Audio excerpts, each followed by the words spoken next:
আসসালামু আলাইকুম। আমি মামুনকে দিয়ে বইটি কেনাই। আমরা রহিমকে দিয়ে কাজটি করাই।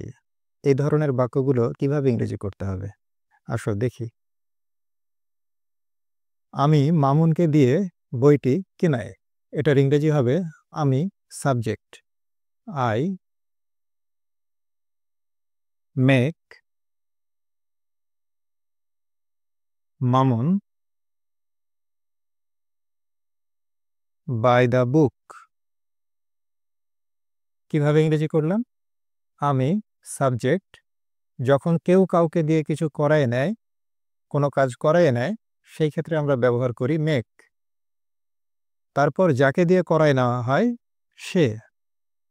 তারপরে হবে ভার্ব। এখানে ভার্ব হলো বই কেনা। সেই ভার্বের বেস ফর্ম অর্থাৎ প্রেজেন্ট ফর্ম ব্যবহার করতে হবে। তারপরে যে অংশ আছে সেই অংশ বসিয়ে দেওয়া হয়। এখানে আছে বইটি, দ্য বুক।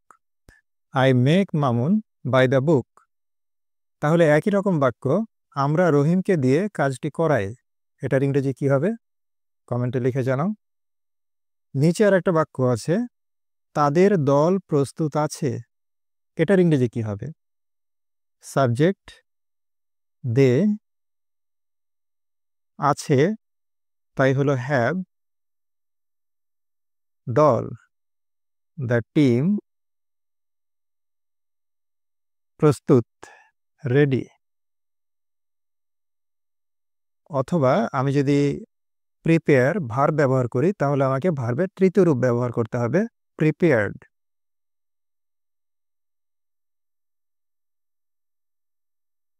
এখানে ভার্বের তৃতীয় রূপ কেন হলো সেটা কি মনে হচ্ছে?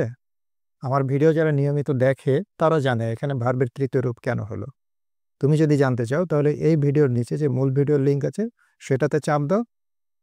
এরকম আরও অনেক প্র্যাকটিস গ্রামার সহ ব্যাখ্যা করা হয়েছে। মূল ভিডিওটা দেখলে জানতে পারবে।